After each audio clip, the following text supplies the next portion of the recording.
Kay hainakre. Mana kay hairamino. Lina so hangai. Dapi badi thoki banga hagoi. Moi chatkri. Nang thoklakte na kidorabano na khalur. Le amtangai khosi. Wa hangsi. Wa hana khangkisi ba. Hairaga legi wadu thatlaga Mishnana Jolie da onsile. Jolie, ahen ba kaino wadu hairo. Kay hainakige. Ngasila ise. Ekhoina mafam sida leirisi. Family tanaraba matung nanga magagi thodang yorakpagin. Sida noi ani kay hainakrage haibani. Jolie khumde tumina family ayengba amada yeng mamittu kupta hangliba wahangdugi paukhum supida karibu khaliba karibu hainariba khangdre. Mata ani duso adubu khangdabaduna khangnaba kari hairi kari tawre noi ani yanarabra haina yamna kupna hangjaribani. Adubu Jolie di madugi ona tainabada makhol thokta mit kupta mityeng thamliba maikaida machi lengda ayengba mada yengduna tumin mitlu ani dagi khangba ngamdaba thamoigi maichakse puba ngamdre ngamlaroi haibagi matawgum lepa leita pigi ichel kaya ama chentharakle. Tawriba matawdu ubada nupi ani do haifam khangdre makhata na wahang hangba sungamda mikup kharadi tumin lei makhoiso adubo adumna sum tawbadi yadabana maichak puriba thamoi dubo themjin birai mata ani duna tapna. Kaino Jolie nang adumai doidubo se ekhaino ngaite mi mamangdu su phajade se to osemta. Jolie to ose kaino nang bongang machadongna laose chatnaba tawrase. Jolie wa ngangda awaba sakfamna mamanabi ani duda nungshini yenglei. Aduga le Mishna ai am worry. Ai kari iraldo. Ingonda asukwa mai chakse mana hanjin pirise. Pendri basal ai bu otpase. Ai bu wahando ba kayam yamna watli bano. Ai kangtre. Nangna dumain sum khanjiliradi kaide yararoise kashuna tabasida. Ado Jolie mana kay hairamino ba. Kari mairamde. Wayam phawaina hodraba. Ngamde. Ngama hodre. Parise khanjiluranu. Noini matam kuina lana launa kibaduna ngasi hanba thengnabasida wahaifam khangdabagi oiramni. Ligi wahaido Mishna su mateng pangsile. Nangna su hena khangiduni dapi bagi mataw. Hanadagi su wakaya nganglaktrido magi hainabinena nangna su hek sawbado. Aduna khanjilunu law. Mathang thengnabada phasana chamthoknaraga loiri. Chasilo. Akhoin thoklei se kuiri. Thengeba. Horen chak to aga renta khanarasi kei toba yagedo. Hairaga aniduna Jolie bu themjin biraga puduna thokre. Somdana PIBA sumanglomda garido akan basafuda thaujilaktuna khamlamlaga garidagi finglap kumtharaktuna mana litlamba black jacket to makhut oina lingbanda yansinduna imunglomda thuna changki. Robert PIBA gi mawongduda hoimai haidre maso garidagi tapna kumthare. Aduga driver seat to the kakatuna famlaga amuk garido thauraga thokre. Tawriba matawdu ubada sumang matonda Sri Ibungogi thogalda kachaba laigi kon singdu fenglamba ayingbe. Tawriba thabaktu leptuna yenglei machinda sutapna solei. Kari tawraba zanone mana asok pingna changkrisina. Ama sina kadaida amuk nungdang waramsida kaidawna razana. Hairaga ayingbe fenglambado makhut hamdoktuna PIBA gi maikai tamna tung ilei. PIBA hek yobaga jacket to phamungda fat thadai phamungda pham thaduna tongliba khongupto yam hainingdana makhong aniru taknaraga lauthoi. Aduga masado phamungduda longna haithaduna hipthakre. Ngahaki matung ayingbe pakhatna PIBA gi kada changle. Oiramliba PIBA gi phibamduda ngakchanana yengjai. Aduga PIBA gi phamung nakalduda phamtharaklaga tapna hairei. PIBA ichabu kaidawrage nangbu yam warabrane. Tumin mamit oishenduna hiplamba PIBA mama ayingbi gi khonjal tabada tapna hogale. Kaya yema nasangam drabro nangbo nang iga babung su leite ibungo so amu gari thauraga thokre. Hoi mai karim hairamdre aishune khambaga nang haude adum thokre. Yachangakpagi ibungo gi lai gi gauri tawbagi matam su yausilagle. Noi la ena matam chap chare haina khali. Aduga amadusu hoi mai hairamda chumdring adum chatre. Nangbu nasa yam nungaitrabo. Icham chamna hangjarakpani ayingbi. Piba ayingbi de yenglei. Aduga ingna taplapna khumla imaso. Nungshiba mamagi wahai singduna asawa phungatlamba masado mamagi wahai amana. Minungsi pumnamakna umsinkibagum tawkre. Sawatlamba maithongdo momon minoka loinana. Ima, ay kaishu tawdi. Ay umtang chay tharukiki. Aduga dress hongtoga kumtharagi. Ima, ayga pabungdi karay jakrino. Ngahaki mamangda layrambane yumdado. Aduga nangi hainaba nupidugi mapaduna phone tawrai. Wari sanadaba yade hairiin. Kuidri chathokiba. Ngahak layradi halaani. Lao lao, chay tharo lao. Aduga ne kumtharo. Hairakliba wadu tabada Piba makalam lamba maithongdo khajik oladuna pishum khajik suklaga sauningba pumnamak lotsinduna wakhalda ahongba ama leibagi mawongda mamada amuk haire. Wari budi sanada yadaba oiramni. Adoima imana iga pabungda khara haibi. Phanalu na tinarasu koinadrasu moina lao hairaga hikta chatpasi nacha pamjade. Khitang respect leina ijat amada leiba pamema. Hai ꯑꯩꯈꯣꯏꯅꯗꯤ ꯅꯨꯄꯥ ꯃꯌꯨꯝ ꯑꯣꯏꯕꯅꯤꯅ ꯇꯧꯗ ꯌꯥꯗꯕꯅꯤꯅꯦ. ꯃꯆꯥꯅꯨꯄꯤꯗꯣ ꯅꯪ ꯄꯥꯕꯨꯡꯅ ꯄꯥꯝꯖꯩ. ꯃꯃꯧ ꯑꯣꯏꯖꯔꯒꯦꯅ ꯍꯥꯏꯖꯔꯨꯔꯦ. ꯑꯗꯨꯅ ꯑꯩꯈꯣꯏꯅ ꯈꯔ ꯍꯥꯏꯖꯕ ꯆꯪꯂꯤꯅꯦ. ꯃꯣꯏꯒꯤ ꯋꯥ ꯇꯥꯗꯕꯁꯨ ꯌꯥꯗꯗꯧꯔꯤꯅꯤꯅꯦ. ꯍꯟꯗꯛꯇꯤ ꯐꯝꯂꯝꯕꯗꯒꯤ ꯄꯤꯕꯥ ꯐꯨꯛ ꯍꯧꯒꯠꯈꯤ. ꯑꯗꯨꯒ ꯏꯃꯥ, ꯅꯆꯥ ꯋꯥꯍꯪ ꯑꯃꯈꯛꯇꯪ ꯍꯪꯖꯒꯦ. ꯍꯥꯏꯌꯨꯅꯦ ꯍꯥꯏꯌꯨꯅꯦ. ꯅꯪꯅ ꯍꯥꯏꯅꯤꯡꯕꯗꯣ ꯀꯔꯤꯅꯣ ꯍꯥꯏꯌꯨꯅꯦ. ꯅꯪꯅ ꯍꯥꯏꯅꯤꯡꯕ ꯅꯪꯒꯤ ꯑꯄꯥꯝꯕ ꯅꯪꯒꯤ ꯄꯦꯟꯗꯕ 이마다 로이나 하요. tꯧꯕꯇꯕꯨ ꯑꯔꯣꯏꯕ ꯑꯣꯏꯅ ꯅꯄꯥꯕꯨꯡꯅ ꯁꯦꯜꯂꯤꯕ ꯍꯟꯗꯛꯀꯤ ꯃꯇꯥꯡꯁꯤꯃꯗꯤꯅꯦ ꯅꯪ ꯌꯥꯅꯤꯡꯗꯦ ꯍꯥꯏꯕ ꯋꯥꯍꯩꯗꯣ ꯑꯩꯒꯤ ꯅꯥꯀꯣꯡꯗ ꯑꯃꯨꯛ ꯍꯟꯅ ꯇꯥꯍꯜꯂꯛꯄ ꯌꯥꯔꯣꯏꯀꯣ.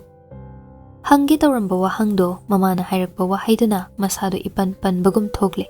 ꯉꯥꯏꯍꯥꯛ ꯇꯨꯃꯤꯟ ꯂꯩ. ꯃꯃꯥꯗꯨ ꯄꯤꯕꯥꯗ ꯑꯃꯨꯛ ꯌꯦꯡꯂꯛꯑꯒ ꯀꯩꯗꯧꯔꯦ ꯍꯪꯉꯣꯗꯅ ꯅꯪꯅ ꯍꯪꯒꯦ ꯍꯥꯏꯕꯗꯣ. ꯀꯩꯁꯨ ꯇꯧꯗꯦꯗ ꯏꯃꯥ. ꯋꯥꯈꯜ ꯈꯟꯖꯤꯟꯒꯅꯨ. ꯅꯪꯒꯤ ꯑꯋꯥꯕ ꯏꯃꯥ ꯈꯪꯉꯤ. ꯅꯪꯅ ꯋꯥꯔꯒ ꯏꯃꯥꯅ ꯂꯩꯗꯨꯅ ꯀꯩꯁꯨ ꯆꯠꯂꯣꯏ. ꯅꯪꯒꯤ ꯈꯣꯡꯊꯥꯡ ꯈꯨꯗꯤꯡ ꯏꯃꯥꯅ ꯇꯨꯡ ꯏꯟꯒꯅꯤ. ꯅꯪꯒꯤ ꯖꯒꯣꯏꯒꯤ ꯁꯥꯊꯦꯛꯀꯤ ꯄꯨꯡꯂꯣꯟꯁꯨꯅꯦ ꯏꯃꯥꯅ ꯌꯩꯒꯅꯤ. ꯅꯪꯕꯨ ꯅꯪꯒꯤ ꯃꯔꯨꯞ ꯔꯣꯕꯔꯠꯇꯒꯤ ꯇꯥꯗꯅ ꯏꯃꯥꯅ ꯅꯪꯕꯨ ꯊꯃꯣꯏꯗ ꯂꯥꯠꯂꯤ. ꯍꯥꯏꯌꯣ ꯅꯪꯅ ꯍꯥꯏꯅꯤꯡꯂꯤꯕ ꯅꯪꯒꯤ ꯑꯄꯥꯝꯕꯗꯣ ꯏꯃꯥ ꯇꯥꯒꯤ. ꯃꯤꯠꯂꯨ ꯏꯔꯥ ꯀꯌꯥꯒ ꯂꯣꯏꯅꯅ ꯄꯤꯕꯥ ꯃꯃꯥꯗ ꯇꯞꯂꯞ ꯌꯥꯝ ꯅꯨꯡꯁꯤꯅ ꯍꯥꯏꯐꯝ ꯈꯪꯗꯅ ꯃꯃꯥꯕꯨ ꯌꯥꯝ ꯅꯨꯡꯁꯤꯅ ꯑꯥꯔꯊꯅ ꯌꯣꯝꯂꯕ ꯋꯥꯍꯩ ꯀꯌꯥꯒꯤ ꯃꯤꯠꯌꯦꯡꯅ ꯌꯦꯡꯖꯔꯦ. ꯏꯃꯥ, 이마나 하이바 쿠딩 나자 아이에빠 삐러르게. 아두고 이마 ngasi aiga pabungna hainariba nupido lawdaba sukya yararoidra. Karigino nangna hangliba hangdo ima wakhal taba ngamdre. Imana hayo hairadi nangna haiba khuding ainadi takiba yai. Adubu napabungdi handaki matangsidaga nangna wa ani suna hairubada afaba oirakadaba mandi. Nang munnadi khal hauzik napabungna chatkhribadusu makhoidani. Wa khanase haiduna pau phauraklamani. Ima bu kari hayuge. Ima hainariba nupido lawdaba yararoidra. Kaigino aiga pabungna moina wa ma hairakpaga hekta chatlibase. Ai mingonda yam nonjabagi thabakse kya pamde. Mana maram oiraga aiga pabung bai jat leitana khanbadi yar. Aiga pabung wahanba ai pamde. Moigi machana pipini moina haiba loina yaw hairagadi ai luhongdrasu toki ima. Ai nupi thidrasu aiga pabunga imaga gi seba tawjaraga atum leijagi ima. Ayingbi machagi asawbadu fathabiduna hai angawba nang pabungbu moina kaisu leitana khanba natene sum wari sananing tawri oiramni. Masidi kaigino nangni henjin khalidubo aikhoina di nupa mayum oibanina tawda yadabani. Machanupido nang pabungna pamjay mamong oijaragena hairuri. Aduna aikhoina khara haizaba changine moigi wa tadabasu yada tawrini. Nangnadi yaningde na leithoklisi kayarakti sure. Aduna handakti napabungnane aroiba oirani haibagi phirepka loinana thawai yam yauri. Aduna suni. Ima ai kaishu hainingai leitre. Adubu ima luhongbasi yam thurakanu. Pabungdasu imana khara haibiyu.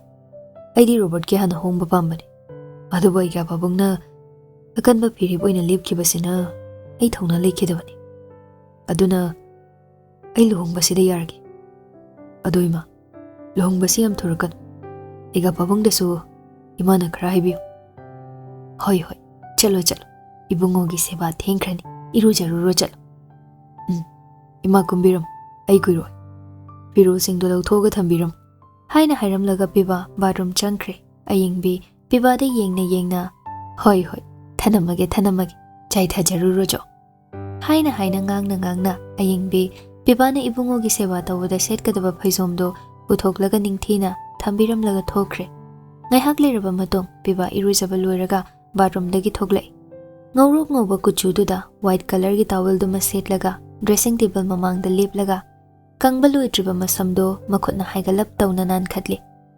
ꯌꯦꯡꯊꯔꯨꯕꯗ six ꯄꯦꯛꯇꯨꯃꯒ ꯅꯨꯄꯥꯗ ꯅꯨꯄꯥꯅꯤꯉꯥ ꯊꯕꯥꯛꯇꯅ ꯇꯩꯊꯣꯛꯄ ꯂꯣꯏꯗ꯭ꯔꯤꯕ ꯏꯁꯤꯡ ꯃꯔꯤꯛꯁꯤꯡꯗꯨꯒ ꯃꯇꯝꯒꯤ ꯂꯩꯁꯥꯕꯤ ꯃꯆꯥ ꯈꯔ ꯉꯥꯎꯕ ꯂꯥꯡꯕ ꯄꯥꯝꯖꯕ ꯑꯣꯏꯕꯤꯁꯤꯡꯅꯗꯤ ꯍꯦꯛ ꯌꯦꯡꯂꯨꯕꯗ ꯃꯤꯠꯐꯝ ꯍꯣꯡꯅꯤꯡꯗꯕ ꯃꯇꯥꯡ ꯍꯥꯏꯕꯗꯨ ꯑꯣꯏꯔꯔꯦ ꯃꯤꯡꯁꯦꯜꯗꯨꯗ ꯇꯥꯔꯤꯕ ꯅꯨꯄꯥ ꯃꯥꯒꯤ ꯃꯤꯇꯝꯗꯣ ꯑꯃꯨꯛꯁꯨ ꯌꯦꯡꯂꯒ ꯃꯣꯃꯣꯟ ꯀꯥꯁꯨ ꯇꯧꯖꯩ ꯑꯁꯨꯝꯅ ꯉꯥꯏꯍꯥꯛ ꯂꯦꯞꯂꯝꯕꯗꯒꯤ ꯄꯤꯕꯥ ꯇꯦꯕꯜ ꯃꯊꯛꯇ ꯃꯃꯥꯅ ꯃꯊꯨꯞ ꯅꯥꯏꯅ ꯊꯅꯝꯂꯤꯕ ꯉꯧꯔꯣꯛ ꯉꯧꯕ ꯐꯩꯖꯣꯝꯗꯨ ꯂꯧꯈꯠꯇꯨꯅ ꯅꯥꯛ ꯌꯦꯠ ꯌꯦꯡꯗꯨꯅ ꯇꯞꯅ ꯁꯦꯠꯆꯤꯟꯕ ꯍꯧꯏ ꯑꯗꯨꯒ ꯑꯃꯨꯛ ꯅꯥꯀꯜꯗ ꯂꯩꯔꯤꯕ ꯅꯣꯀꯨꯟꯗꯨ ꯂꯧꯊꯣꯛꯇꯨꯅ ꯉꯛꯁꯝꯗꯨꯗ ꯌꯥꯟꯁꯤꯜꯂꯤ ꯐꯩꯖꯣꯝ ꯁꯦꯠꯄ ꯂꯣꯏꯔꯕ ꯃꯇꯨꯡ ꯑꯃꯨꯛꯇꯪꯒ ꯍꯟꯅ ꯆꯪꯁꯤꯟꯗꯨꯅ ꯃꯤꯡꯁꯦꯜ ꯃꯃꯥꯡꯗꯨꯗ ꯑꯃꯨꯛ ꯂꯦꯞꯄꯤ ꯃꯤꯡꯁꯦꯜꯗ ꯇꯥꯔꯤꯕ ꯃꯥꯅ ꯁꯦꯠꯂꯤ ꯆꯥꯔꯤꯕꯁꯤꯡꯗꯨ ꯎꯔꯒ ꯄꯤꯕꯥ ꯃꯥꯏꯊꯣꯡ ꯏꯃꯛ ꯃꯛꯁꯤꯟ ꯋꯥꯈꯜꯗ ꯀꯔꯤꯒꯨꯝꯕ ꯈꯔ ꯈꯜꯂꯛꯄꯒꯨꯝ ꯇꯧꯔꯛꯏ ꯃꯆꯤꯟꯗꯁꯨ ꯇꯞꯅ ꯁꯣꯜꯂꯛꯏ ꯑꯩꯁꯦ ꯀꯅꯥꯅꯣ ꯑꯩꯒꯤ ꯄꯨꯟꯁꯤ ꯂꯝꯕꯤꯁꯦ ꯆꯨꯝꯂꯤꯕ꯭ꯔꯥ ꯅꯠꯇ꯭ꯔꯒ ꯑꯩꯅ ꯊꯥꯡꯂꯤꯕ ꯈꯣꯡꯊꯥꯡꯁꯤꯅ ꯑꯆꯨꯝꯕ ꯑꯣꯏꯒꯗꯧꯔꯤꯕ꯭ꯔꯥ ꯃꯛꯁꯤꯜꯂꯛꯂꯕ ꯃꯥꯏꯊꯣꯡ ꯑꯗꯣ ꯃꯀꯥ ꯂꯥꯝꯂꯛꯄꯒꯨꯝ ꯁꯤꯡꯅꯕ ꯑꯃꯒꯤ ꯃꯤꯠꯌꯦꯡꯗ ꯃꯤꯡꯁꯦꯜꯗ ꯇꯥꯔꯤꯕ ꯃꯥꯒꯤ ꯃꯤꯇꯝꯗꯨꯗ ꯃꯨꯟꯅ ꯌꯦꯡꯂꯒ ꯁꯥꯎꯔꯞ ꯃꯈꯥ ꯇꯥꯔꯛꯏ ꯃꯥꯅꯤ ꯃꯁꯤꯒꯤ ꯁꯛꯇꯝꯁꯤ ꯑꯣꯏꯅꯕꯅꯤ ꯃꯁꯤꯒꯤ ꯁꯛꯇꯝꯁꯤ ꯑꯣꯏꯕ ꯄꯥꯝꯈꯤꯕꯅꯤ ꯑꯩꯒꯤ ꯁꯥꯒꯩ ꯑꯩꯒꯤ ꯁꯂꯥꯏ ꯅꯪꯅ ꯃꯨꯠꯊꯠꯈꯤꯕꯅꯤ ꯑꯩꯁꯤ ꯅꯨꯄꯥ ꯊꯣꯛꯂꯕ꯭ꯔꯥ ꯍꯧꯖꯤꯛꯇꯤ ꯅꯪꯒꯤ ꯑꯄꯥꯝꯕ ꯄꯤꯕ ꯑꯩ ꯉꯝꯂꯕ꯭ꯔꯥ ꯑꯩꯅ ꯅꯪꯕꯨ ꯅꯨꯡꯁꯤꯕꯒꯤ ꯑꯩ ꯕ꯭ꯔꯥꯍꯃꯟ ꯁꯥꯒꯩꯗ ꯑꯣꯜꯂꯕ꯭ꯔꯥ ꯍꯥꯏꯔꯒ ꯃꯈꯨꯠ ꯈꯨꯠꯁꯥ ꯇꯔꯥꯗꯨꯅ ꯃꯃꯥꯏꯗꯣ ꯑꯃꯨꯛꯇꯪ ꯄꯨꯂꯞ ꯅꯥꯟꯊꯔꯛꯏ ꯈꯥꯡꯉꯣ ꯅꯪꯁꯨ ꯆꯩꯅ ꯄꯤꯒꯦ ꯑꯩꯁꯨ ꯅꯪꯅ ꯈꯥꯡꯕ ꯉꯝꯕꯒꯤ ꯊꯧꯅꯥꯗꯨ ꯐꯥꯎ ꯅꯪꯕꯨ ꯆꯩꯅꯥ ꯃꯁꯤꯡ ꯈꯪꯗ ꯈꯥꯡꯈꯤꯕꯅꯤ ꯑꯩꯁꯨ ꯅꯪꯕꯨ ꯅꯨꯡꯁꯤꯕꯒꯤ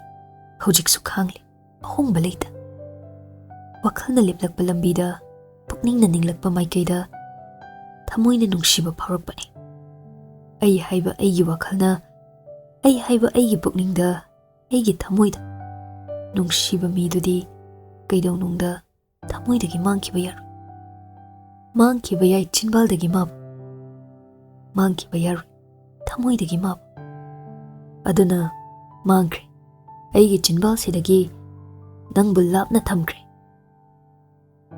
ꯇꯥꯟꯖꯥꯗꯨꯗ ꯃꯈꯥꯗꯒꯤ ꯑꯌꯤꯡꯕꯤꯅ ꯄꯤꯕꯥ ꯕꯨꯡꯉꯣ ꯂꯣꯏꯔꯕ꯭ꯔꯣ ꯅꯪꯕꯣ ꯅꯨꯃꯤꯠꯁꯦ ꯇꯥꯈꯤꯒꯗꯧꯔꯦꯅꯦ ꯅꯄꯥꯕꯨꯡ ꯂꯥꯛꯄꯅ ꯍꯥꯜꯂꯅꯤ ꯂꯥꯛꯑꯣꯅꯦ ꯅꯪꯕꯣ ꯃꯃꯥꯅ ꯀꯧꯔꯛꯄꯗꯨꯗ ꯃꯪꯂꯝꯕꯗꯣ ꯋꯥꯈꯜ ꯈꯪꯂꯛꯂꯛꯏ ꯋꯥꯈꯜ ꯂꯥꯛꯇꯨꯅ ꯂꯩꯔꯝꯂꯤꯕ ꯐꯤꯕꯝꯗꯨꯗꯒꯤ ꯂꯦꯡꯂꯒ ꯏꯃꯥ ꯂꯣꯏꯔꯦ ꯀꯨꯝꯊꯔꯦ ꯍꯥꯏꯔꯒ ꯌꯥꯆꯪꯉꯛꯄꯒꯤ ಶ್ರೀ ಇಬುಂಗೋಗಿ ಪೂಜಾ ತೌನವ ಹಾಯ್ದುನ ಕುಮ್ಥಕ್ರೆ ಸುಮ್ಲಾಕ್ಪನ ಸುಮಾಂಗ್ ಮಯ ಯೌರಕ್ಪದ ಮಮ ಅಯಂಬಿದು ಪಿಬಾನ ಲಾಕ್ಪದು ಊಬದ ಮಿತ್ ಕುಪ್ಕನಿ ಕಾವ ಮಖೈ ಮಯ ಕಾರ ಚೆಪ್ಥದುನ ನುಂಗ್ಸಿನ ಯೆಂಗ್ದುನ ಲೈಖ್ರೆ ಕರಿಗಿದಿ ಯೆಂಗ್ನಿಂಗ್ಲೊಯ್ ತೌರಕ್ಲಿಬ ಪಿಬಾಗಿ ಮತೌದುದ ಮಥುಪ್ ನಾಯ್ನ ಪುಂಗ್ನ ತಾಹಲ್ಲಿಬ ಫೈಸೋಮ್ಗಿ ಮಾಂಗ್ದ ತಾರಿಬ ಕುಂಜದು ಖೋಂಗಿ ಓಯ್ ಯೆಟ್ನ ಥಾಂಗ್ಬ ಖುದಿಂಗ್ ತಾಂಥಾ ಚಾನ ಜಗೋಯ್ ಸಾರಿ ಥಬಾಕ್ Amedy ನಂಗಲ್ಗ ಪಾನನ fine ಯಾಲಿಬ ಲುಕುಂದುಮ ngawrok ngawba maithongdugi laibakdana siri haplaga theliba chandandumaga nupa mana nokfet tawna mong hadalakpadu ubada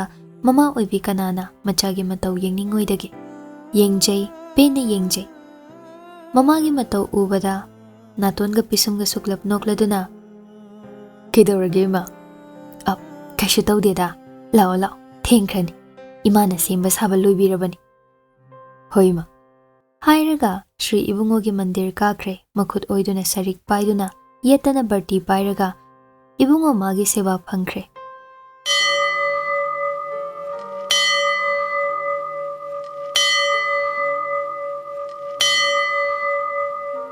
Nakaldana ayingbi lai kangsi khingna mitkup kani kawba makhai haiboi heitaboi tawjariba PIBA gi mataudo ubada nungshiba henman khibana khanghoda mamittagi mapi sintharaklami tanjaduda lukhoi amadi Robert so halakpa mapa chanaduna tawramliba mataudo ubada ingak-ngakna yenglaga anidusho ibungogi mandir tamna tapna changsile lukhoi ngaklapna ayingbida yenglaga karino mama thorani ayingbi mitlu irachen lukhoida langano haibagum makokto hairaga ingit tawi Robert so wadi ngangda tawramlibadu yengna mapagi matung illaga lukhoiga punna makhut khutsa taradu lonaduna thazada PIBA na Shri ibungogi seba phangjaribadu mamit kupta yengjari ngahaki matung PIBA ibungogi seba loiraduna mailei thorakpada Robert amadi lukhoi anido leptuna leirambadu ubada thanglamba khongdo chap lepi wahai machet amphau haide mitludagi pirang sinthare lukhoi makhut ani tingthoktuna PIBA bu kaure pagi PIBA khanghaude lukhoina kaurakpada lukhoigi nakta chensinduna konjare ega babo lukhoigi mathadagi PIBA thoklaktuna makha tare ega babungi ayaba yaudana nacha ibungogi seba changjarur ega babo nachada warudera wahai singdu hairakani haibagi thazaba suklei leita PIBA yam thamoi sokna hairakpa wahaiduna lukhoigi thamoi manung yongna sokre mitlu irachen PIBA gi pambom anida makhut aniduna jejet paishillaga nangshu aigi chanadro ha karigino nangi ipada hangliba wahangdubo hairaga lukhoiso mayumlomda onsinduna amuk yeng Shri ibungogi mandir khaktanati leiriba yum ingkho dukan office ipagi lejaba pumnamak nang marup Robert ka nangagi ngaktanine haigan makhata na matung amuk ipadane anishu na tahangan ipa pukning nungshiko PIBA mapagi wahai singdu tabada hena pukning nungsiraklami amuk sa mapada konsile ega pabo ayingbi mapa machagi matauda masu pukning nungsiraduna tarakliba pido phigi phizina taithoktuna yarese thengi nangsune naphi ka hongjarur imungda ningthina phamlagane ingna wari sarasi maraktuda Robert na thawai nungai triba singdu kauthoknaba haiduna nangna ngasi ibungogi seba changjannaraga aina chak thonghandogi tawrido ai khangi ai chak thongbadi ngamoiko lo ibungogi seba changubagi waramani chalon biramage adugane chakti nangna dum thongdoiniko Robert ki waduda mapa macha makhoi punna harauna nokche ayingbina masidi ba khangdeko aidi chalon ba change haina hairamlaga Robert imunglomda changkre lukhoi PIBA da haire chang napi hongjarur hoiga babo PIBA changkraba matung ayingbi amadi lukhoi macha singna changkhiba maikaide yengduna le mama thaurani masira macha pokchaba singi nungaiba haibado icha nupa ani shubasi mapa aigi khud oiga yetka oirene he makhoi ani leibagi ngasi aikoi harauna hinglibane lao nangsu kuiran loishelo ko ai changamagi